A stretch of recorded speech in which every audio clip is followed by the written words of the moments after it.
Hello everyone welcome to study shocked your study becomes easier. ਜਿਵੇਂ ਤੁਹਾਨੂੰ ਪਤਾ ਹੈ ਜੀ ਆਪਾਂ ਪੰਜਾਬੀ ਗ੍ਰਾਮਰ ਸੀਰੀਜ਼ ਸ਼ੁਰੂ ਕੀਤੀ ਹੋਈ ਹੈ ਸਾਰੇ ਹੀ ਪੰਜਾਬ ਦੇ ਕੰਪੀਟੀਟਿਵ ਐਗਜ਼ਾਮਸ ਲਈ, ਜਿਹਦੇ ਵਿੱਚ ਆਪਾਂ ਪੰਜਾਬੀ ਗ੍ਰਾਮਰ ਨੂੰ ਡਿਟੇਲ ਦੇ ਵਿੱਚ ਡਿਸਕਸ ਕਰਦੇ ਹਾਂ। ਲਾਸਟ ਵੀਡੀਓ ਵਿੱਚ ਆਪਾਂ ਕਿਰਿਆ ਵਿਸ਼ੇਸ਼ਣ ਕੀਤਾ ਸੀ ਤੇ ਨਾਲ ਹੀ ਉਹਦੇ 4 ਟਾਈਪਸ ਨੂੰ ਡਿਸਕਸ ਕੀਤਾ ਸੀ। ਅੱਜ ਆਪਾਂ ਸ਼ੁਰੂ ਕਰਨ ਵਾਲੇ ਆਪਣੀ 5th ਟਾਈਪ ਤੋਂ, ਜਿਸ ਦਾ ਨਾਮ ਹੈ ਮਿਣਤੀਵਾਚਕ ਕਿਰਿਆ ਵਿਸ਼ੇਸ਼ਣ। ਤਾਂ ਕੀ ਹੁੰਦਾ ਜੀ ਮਿਣਤੀਵਾਚਕ? ਮਿਣਤੀਵਾਚਕ ਦਾ ਵਰਡ ਦਾ ਮੀਨਿੰਗ ਤੁਹਾਨੂੰ ਪਹਿਲਾਂ ਵੀ ਕਲੀਅਰ ਹੈ ਜੀ। ਮਿਣਤੀਵਾਚਕ ਜਾਂ ਆਪਾਂ ਇਹਨੂੰ ਕਹਿ ਸਕਦੇ ਹਾਂ ਪਰਿਮਾਣਵਾਚਕ ਕਿਰਿਆ ਵਿਸ਼ੇਸ਼ਣ, ਯਾਨੀ ਕਿ ਉਸ ਕਿਰਿਆ ਦੀ ਵਿਸ਼ੇਸ਼ਤਾ ਅਸੀਂ किस तरह दसनी है कि उसकी क्रिया की विशेषता वो शब्द उसके माप बारे, उसके परिमाप बारे, उसके भार बारे दस के करता हो तो उन्होंने कहने जी आप मिणतीवाचक क्रिया विशेषण। नोट कर सकते हो तुसी। जो शब्द क्रिया नाल आके क्रिया दे माप या परिमाप, भार या मिणती बारे दस के उसकी विशेषता दसे, उसनूं कहते हैं जी मिणतीवाचक किरिया विशेषण। जिवें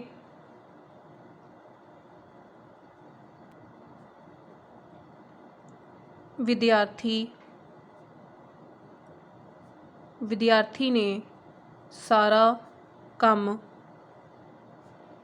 पूरा किया, तो विद्यार्थी ने सारा काम पूरा किया, तो काम नूं पूरा करना ये होगी किरिया। लेकिन किन्ना काम पूरा किया? सारा। तो सारा जिहड़ा है ये होएगी मिणतीवाचक किरिया विशेषण। देखो सारा शब्द जो है इस तो एग्जैक्ट नहीं पता चल रहा है कि किन्ना काम, पर जिन्ना भी सी वो सारा पूरा कर दिता, इसलिए सारा शब्द परिमाप या मिणतीवाचक किरिया विशेषण होएगा।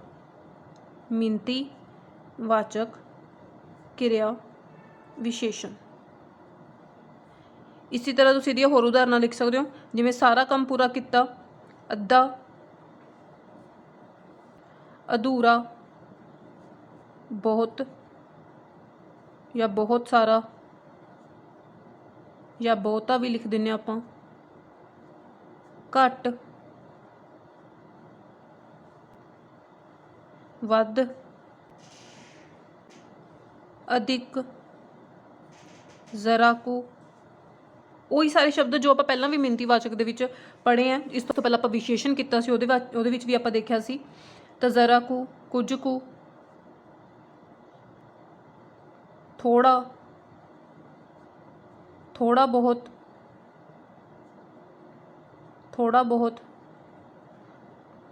ਬਥੇਰਾ, ਵਾਧੂ, ਘਾਟੂ ਆਦਿ।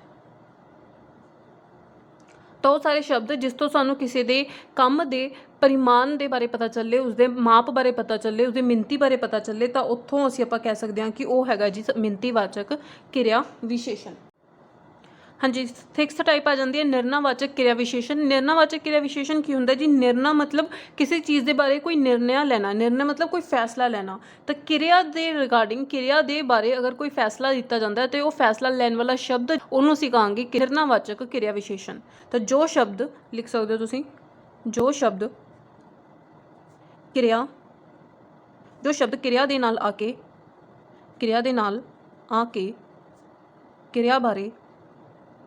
किरिया बारे फैसला देवे, उसनूं कहंदे जी निर्णयवाचक किरिया विशेषण। जिवें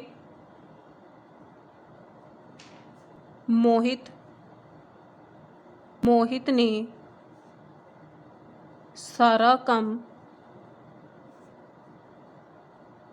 ठीक किया है। तो काम करना जिहड़ा जी वो हो गई किरिया, लेकिन किस तरह किया है? बिल्कुल ठीक किया है, वो हो गया जी निर्णयवाचक किरिया विशेषण।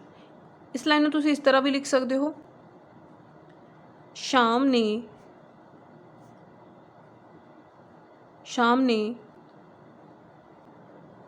ने सारे प्रश्न ठीक या सही हल किए हैं। तो ये हल करना जी वो होगी किरिया, पर वो किस तरह कितने ने? ठीक कितने ने, सही कितने ने, उसके रिगार्डिंग जो फैसला लिया गया वो हो गया जी ठीक या सही। दोनों में कोई भी शब्द ये बन जाएगा निर्णयवाचक किरिया विशेषण। निर्णयवाचक किरिया विशेषण।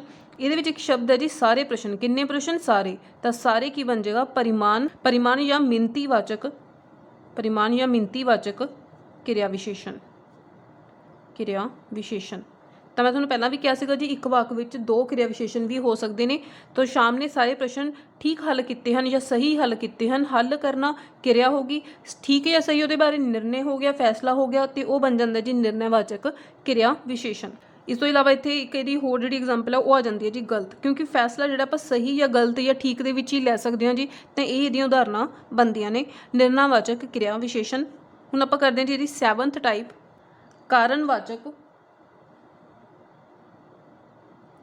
ਕਾਰਨਵਾਚਕ ਕਿਰਿਆ ਵਿਸ਼ੇਸ਼ਣ। ਕਾਰਨਵਾਚਕ ਕਿਰਿਆ ਵਿਸ਼ੇਸ਼ਣ।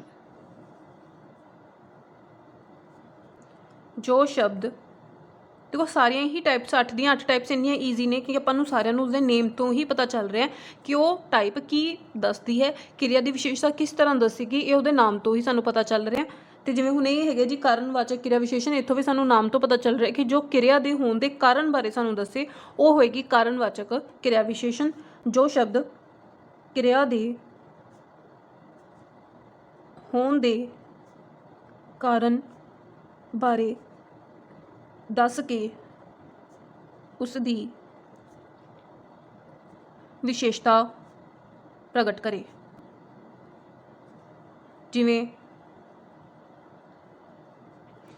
ਜਿਵੇਂ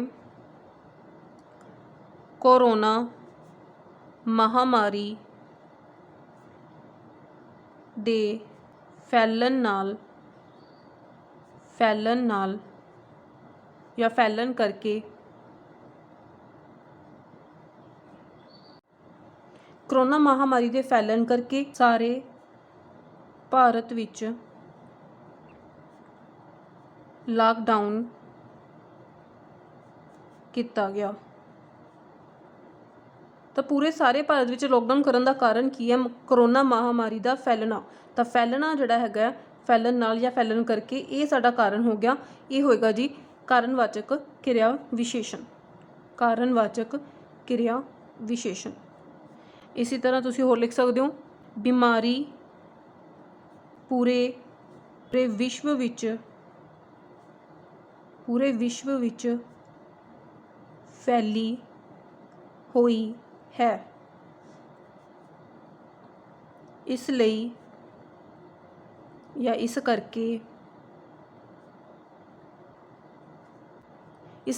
ਕਰਕੇ ਸਾਰਿਆਂ ਨੂੰ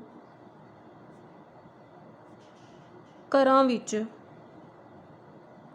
ਰਹਿਣ ਦੀ ਹਦਾਇਤ ਦਿੱਤੀ ਗਈ ਹੈ। ਤਾਂ ਹਾਂਜੀ ਹੁਣ ਇੱਥੇ ਕਾਰਨ ਕੀ ਹੈਗਾ ਕਿ ਪੂਰੇ ਵਿਸ਼ਵ ਵਿੱਚ ਜਿਹੜੀ ਬਿਮਾਰੀ ਹੈ ਉਹ ਫੈਲੀ ਹੋਈ ਹੈ, ਇਸ ਕਰਕੇ ਸਾਰਿਆਂ ਨੂੰ ਘਰ ਦੇ ਵਿੱਚ ਰਹਿਣ ਦੀ ਹਦਾਇਤ ਦਿੱਤੀ ਹੋਈ ਹੈ। ਤਾਂ ਇਸ ਲਈ ਜਾਂ ਇਸ ਕਰਕੇ ਇਹ ਜਿਹੜੇ ਸ਼ਬਦ ਹੈ ਇਹ ਬਣ ਜਾਣਗੇ ਕਾਰਨਵਾਚਕ ਕਿਰਿਆ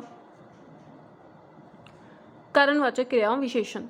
ਤਾਂ ਤੁਹਾਨੂੰ ਚੀਜ਼ ਕਲੀਅਰ ਹੈ ਜੀ। ਇਸ ਕਰਕੇ, ਜਿਸ ਕਰਕੇ, ਤਾਂ ਹੀ, ਤਾਂ ਕਰਕੇ ਇਹ ਜਿਹੜੇ ਸ਼ਬਦ ਹੈ ਜੀ ਇਹ ਸਾਨੂੰ ਕਾਰਨ ਦੱਸਦੇ ਆ ਕਿਸੇ ਵੀ ਕਿਰਿਆ ਦੇ ਹੋਣ ਦੇ, ਤੇ ਇਹ ਬਣ ਜਾਂਦੇ ਆ ਕਾਰਨਵਾਚਕ ਕਿਰਿਆ ਵਿਸ਼ੇਸ਼ਣ। ਤੁਸੀਂ ਨੋਟ ਕਰ ਸਕਦੇ ਹੋ ਇਸ ਕਰਕੇ, ਇਸ ਲਈ, ਜਿਸ ਕਰਕੇ, ਤਾਂ ਕਰਕੇ ਆਦਿ। ਤਾਂ ਜਿਸ ਵੀ ਸ਼ਬਦ ਤੋਂ ਸਾਨੂੰ ਕਿਰਿਆ ਦੇ ਹੋਣ ਦੇ ਕਾਰਨ ਦਾ ਪਤਾ ਲੱਗੇ ਉਹ ਸ਼ਬਦ ਬਣ ਜਾਂਦਾ ਹੈ ਕਾਰਨਵਾਚਕ ਕਿਰਿਆ ਵਿਸ਼ੇਸ਼ਣ। ਹੁਣ ਆਪਾਂ ਕਰਦੇ ਹਾਂ ਜੀ ਇਸ ਦੀ ਲਾਸਟ ਟਾਈਪ 8ਵੀਂ ਟਾਈਪ ਆ ਜਾਂਦੀ ਹੈ ਨਿਸ਼ਚੈਵਾਚਕ ਕਿਰਿਆ ਵਿਸ਼ੇਸ਼ਣ। ਨਿਸ਼ਚੈਵਾਚਕ ਕਿਰਿਆ ਵਿਸ਼ੇਸ਼ਣ ਕੀ ਹੁੰਦਾ ਹੈ? ਨਿਸ਼ਚੈਵਾਚਕ ਕਹਿ ਦਿੰਦੇ ਜਾਂ ਇਸ ਨੂੰ ਨਿਸ਼ਚੈਵਾਚਕ ਕਹਿ ਦਿੰਦੇ ਆ ਕਿ ਉਹ ਸ਼ਬਦ ਜੋ ਸਾਨੂੰ ਕਿਰਿਆ ਦੇ ਹੋਣ ਦੀ ਨਿਸ਼ਚਿਤਤਾ ਬਾਰੇ ਦੱਸੇ, ਪੱਕੇ ਤੌਰ ਤੇ ਦੱਸੇ ਕਿ ਉਹ ਪੱਕੇ ਤੌਰ ਤੇ ਕਿਰਿਆ ਹੋ ਰਹੀ ਹੈ, ਤਾਂ ਉਹ ਬਣ ਜਾਂਦਾ ਸ਼ਬਦ ਬਣ ਜਾਂਦਾ ਹੈ ਕਿਰਿਆ ਵਿਸ਼ੇਸ਼ਣ, ਨਿਸ਼ਚੈਵਾਚਕ ਕਿਰਿਆ ਵਿਸ਼ੇਸ਼ਣ। ਨੋਟ ਕਰ ਸਕਦੇ ਹੋ ਜੋ ਸ਼ਬਦ ਕਿਰਿਆ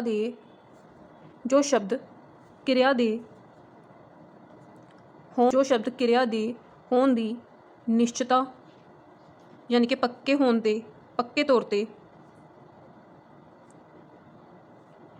ਜਾਂ ਪੱਕਿਆਈ ਬਾਰੇ ਦੱਸੇ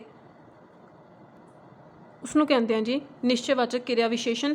ਜੋ ਸ਼ਬਦ ਕਿਰਿਆ ਦੇ ਹੋਣ ਦੀ ਨਿਸ਼ਚਿਤਤਾ ਬਾਰੇ, ਪੱਕੇ ਤੌਰ ਤੇ ਹੋਣ ਬਾਰੇ ਉਹਦੇ ਬਾਰੇ ਦੱਸੇ, ਜਾਂ ਉਹਦੀ ਪੱਕਿਆਈ ਬਾਰੇ, ਯਾਨੀ ਕਿ ਠੋਸ ਰੂਪ ਵਿੱਚ ਉਹਦੇ ਬਾਰੇ ਦੱਸੇ ਕਿ ਉਹ ਕਿਰਿਆ ਠੋਸ ਰੂਪ ਵਿੱਚ ਹੋ ਰਹੀ ਹੈ, ਉਸਨੂੰ ਆਪਾਂ ਕਹਿੰਦੇ ਆ ਜੀ ਨਿਸ਼ਚੈਵਾਚਕ ਕਿਰਿਆ ਵਿਸ਼ੇਸ਼ਣ। ਇਸ ਦਾ ਇੱਕ ਹੋਰ ਨਾਮ ਵੀ ਹੈਗਾ, ਉਹ ਵੀ ਤੁਸੀਂ ਇੱਥੇ ਨੋਟ ਕਰ ਸਕਦੇ ਹੋ, ਤਾਕੀਦਵਾਚਕ ਕਿਰਿਆ ਵਿਸ਼ੇਸ਼ਣ ਵੀ ਕਹਿੰਦੇ ਹਾਂ। ਤਾਕੀਦਵਾਚਕ ਕਿਰਿਆ ਵਿਸ਼ੇਸ਼ਣ, ਜਿਵੇਂ ਉਦਾਹਰਨਾਂ ਕੀ ਹੋਣਗੀਆਂ ਜਿਸ ਦੀਆਂ? ਅਸੀਂ ਸਰਕਾਰ ਵੱਲੋਂ ਜਾਰੀ ਹਦਾਇਤਾਂ ਦੀ ਪਾਲਣਾ ਜ਼ਰੂਰ ਕਰਾਂਗੇ। ਤਾਂ ਹਾਂਜੀ, ਹਦਾਇਤ ਦੀ ਪਾਲਣਾ ਕਰਨਾ ਕੰਮ ਹੈ, ਪਰ ਕਿਵੇਂ ਕਰਾਂਗੇ? ਜ਼ਰੂਰ ਕਰਾਂਗੇ। ਤਾਂ ਉਹਦੀ ਠੋਸ ਹੋਣ ਬਾਰੇ, ਉਸਦੇ ਪੱਕੇ ਹੋਣ ਬਾਰੇ, ਉਸਦੀ ਨਿਸ਼ਚਿਤਤਾ ਬਾਰੇ ਸਾਨੂੰ ਕਿਸ ਸ਼ਬਦ ਤੋਂ ਪਤਾ ਚੱਲ ਰਿਹਾ? ਜ਼ਰੂਰ ਸ਼ਬਦ ਤੋਂ। ਤਾਂ ਇਹ ਬਣ ਜਾਏਗਾ ਜੀ ਸਾਡਾ ਨਿਸ਼ਚੈਵਾਚਕ ਜਾਂ ਤਾਕੀਦਵਾਚਕ ਕਿਰਿਆ ਵਿਸ਼ੇਸ਼ਣ। ਇਸੇ ਤਰ੍ਹਾਂ ਦੀ ਹੋਰ ਐਗਜ਼ਾਮਪਲ ਦੇਖ ਸਕਦੇ ਹੋ। ਕੋਈ ਵਿਅਕਤੀ ਜਾਂ ਕੋਈ ਵੀ ਵਿਅਕਤੀ ਘਰਾਂ ਵਿੱਚੋਂ ਬਿਲਕੁਲ ਨਹੀਂ ਬਾਹਰ ਜਾਂ ਬਿਲਕੁਲ ਬਾਹਰ ਨਹੀਂ ਆਵੇਗਾ। ਤਾਂ ਬਿਲਕੁਲ ਨਹੀਂ ਜਿਹੜਾ ਸ਼ਬਦ ਹੈ ਉਹ ਬਣ ਜਾਏਗਾ ਨਿਸ਼ਚੈਵਾਚਕ ਕਿਰਿਆ ਵਿਸ਼ੇਸ਼ਣ। ਨਿਸ਼ਚੈਵਾਚਕ